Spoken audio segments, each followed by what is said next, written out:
কয়েকদিন ধরেই বাহিরে অনেক বৃষ্টি হচ্ছে, আর এই বৃষ্টির মধ্যে বাচ্চাদের হঠাৎ করে আবদার যে চিকেন দিয়ে তাদের কিছু একটা করে দিতে হবে যেটা যেন খেতে অনেক মজার হয়। আমি আর কি করব, ঘরোয়া মশলায় এই রেসিপিটি করেছিলাম, আর এটা তৈরি করার পরে এতটা প্রশংসা পাবো ভাবতে পারিনি। আসসালামু আলাইকুম, কেমন আছেন সবাই? তো আজকের রেসিপিটি তৈরি করার জন্য এখানে আমি বেশ খানিকটা চিকেন নিয়েছি, আর চিকেনটা হাড়সহ ছোট টুকরো টুকরো করে কেটে নিয়েছি।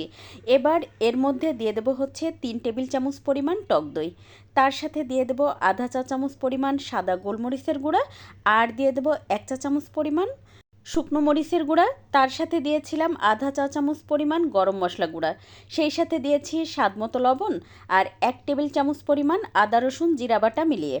তার সাথে দিয়ে দিলাম 1 টেবিল চামচ পরিমাণ তান্দুরি মশলা, আর দিয়ে দেবো 1 ফালি লেবুর রস। এবার এই সব কিছু খুব ভালোভাবে মেখে নেব যেন চিকেনের গায়ে মশলাগুলো লেগে থাকে। তো এভাবে কিন্তু চিকেনটা করলে খেতে এত মজার হয়, আমি নিজেও অবাক হয়ে গেছি এটা এত মজার হবে। তারপর ঢাকনা দিয়ে ঢেকে রেখেছিলাম 1 ঘন্টার জন্য রেস্টে। তো 1 ঘন্টা পরে চিকেনের মধ্যে দিয়ে দেবো 2 টেবিল চামচ পরিমাণ কর্নফ্লাওয়ার। তো আপনি চাইলে কিন্তু এই পর্যায়ে চালের গুঁড়া অথবা ময়দাও দিতে পারেন, সেটা দিয়েও খেতে কিন্তু বেশ ভালো লাগে। এবার চুলায় একটা প্যানে দিয়ে দেবো 2 টেবিল চামচ পরিমাণ বাটার। তো বাটারটা একটু গলে গেলে তারপরে হচ্ছে এর মধ্যে চিকেনগুলো দিয়ে দিব। তো আপনি চাইলে কিন্তু বাটারের পরিবর্তে রান্নার তেল দিয়েও এটা করে নিতে পারেন, তাতে কোনো সমস্যা নাই, খেতে কিন্তু সেটাও খুব ভালো লাগে। তো একটা একটা করে চিকেন দিয়ে তারপরে হচ্ছে 7-8 মিনিট একটা পাশ আমি এটা হচ্ছে ভেজে নিব। তো চুলার আঁচ কিন্তু এই পর্যায়ে মিডিয়াম হিটে রাখবো। আর ওই যে চিকেন দেওয়ার পরে যে অবশিষ্ট মশলাটা ছিল না, এর মধ্যে দিয়ে দেব হচ্ছে কিছু সবজি। তো আমি আজকে দিয়ে দিচ্ছি হচ্ছে 2 পদের ক্যাপসিকাম, গাজর আর পেঁয়াজের পাপড়ি। তো এখানে আমি হলুদ আর সবুজ ক্যাপসিকাম নিয়েছি, আপনার হাতের কাছে যে সবজি থাকে আপনি সেই সবজিই দিয়ে দিতে পারেন। বরবটি দিতে পারেন, পাতাকপি দিতে পারেন, ফুলকপি দিতে পারেন, যেটা আপনার বাচ্চারা খেতে পছন্দ করে সেই সবজিগুলো কিন্তু দিয়ে এই রেসিপিটি তৈরি করে নিতে পারেন। আর এটা খেতে এত ভালো লাগে, একটুখানি মানে ছটে করে নিলে সবজিটা ভীষণ ভালো লাগে খেতে। তো তারপরে হচ্ছে 7-8 মিনিট পরে আমি কিন্তু একটা সাইড খুব ভালোভাবে উল্টে দিচ্ছি।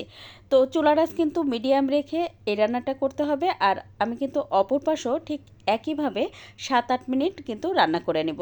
তো প্রায় 8 মিনিট পরে অপর পাশও কিন্তু উল্টে দিচ্ছি। আজকের ভিডিও ভালো লাগলে প্লিজ একটু শেয়ার করে দিবেন, আর একটা লাইক দিয়ে পেজ ফলো করে পাশে থাকবেন।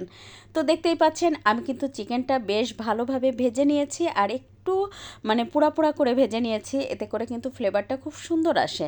এবার তো চিকেনগুলো আমি তুলে নেব। তো চিকেন তুলে নেওয়ার পরে বাটার কিন্তু একটুখানি প্যানে লেগে আছে, তো ওই তেলের মধ্যেই কিন্তু আমি দিয়ে দেবো হচ্ছে সেই যে মেখে রাখা যে সবজিগুলো ছিল না সেটা। তো এটা হচ্ছে শুধুমাত্র 1 থেকে 1.5 মিনিট আমি একটু ছটে করে নেব, এতে করে কিন্তু খেতে এটা বেশি ভালো লাগে। তো আমি দেখলাম বাটারটা একটু কম হয়ে গেছে, তো এই জন্য আরও সামান্য একটুখানি এই আধা চা চামচ পরিমাণ একটুখানি বাটার দিয়ে দিলাম। তো দেখতেই পাচ্ছেন যখন একটু মানে এটার দাগ এসে গেছে, মানে সিদ্ধ হয় নাই পুরোপুরি, জাস্ট একটু দাগ এসে গেছে, তখন হচ্ছে এর মধ্যে চিকেনগুলো দিয়ে দিলাম। তো সবজিগুলো কিন্তু একদম কাঁচাও নাই, আবার কিন্তু পুরোপুরি যে সিদ্ধ হয়ে গেছে সেরকম না, মোটামুটি সবজির মধ্যে বেশ খানিকটা ক্রাঞ্চি ভাব আছে। তো এবার হচ্ছে ছোট্ট একটা কয়লা আমি হচ্ছে চুলায় জ্বালিয়ে নিয়েছি। দেখতেই পাচ্ছেন যখন কয়লাটা লাল লাল হয়ে গেছে, তখন একটা স্টিলের বাটির মধ্যে কয়লাটা তুলে তারপর একটুখানি তেল দিয়ে সাথে সাথে কিন্তু আমি ঢাকনা দিয়ে রেখেছি।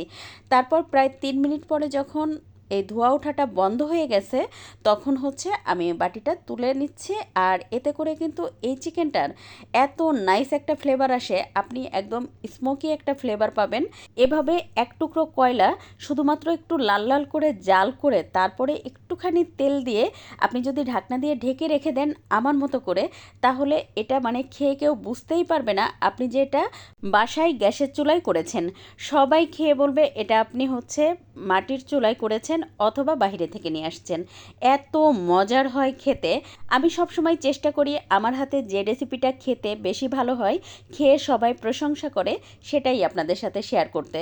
সত্যি কথা বলতে কি, হয়তো আপনাদের মনে হতে পারে আপু আপনার কি সব ভিডিও ভালো হয়? আপু যেটা খারাপ হয় সেটা আমি কখনোই ছাড়ি না, আর যেটা ভালো হয় বাসার সবাই খেয়ে প্রশংসা করে সেটাই একমাত্র আপনাদের সঙ্গে আমি শেয়ার করি। তাই বলবো একবার হলেও এভাবে ট্রাই করেন, আশা করি নিরাশ হবেন না, ইনশাআল্লাহ ভালো লাগবে। আজ এ পর্যন্ত, কাল আবার নতুন কোনো ভিডিও নিয়ে দেখা হবে ইনশাল্লাহ। সে পর্যন্ত সবাই ভালো থাকবেন, সুস্থ থাকবেন। আল্লাহ হাফেজ।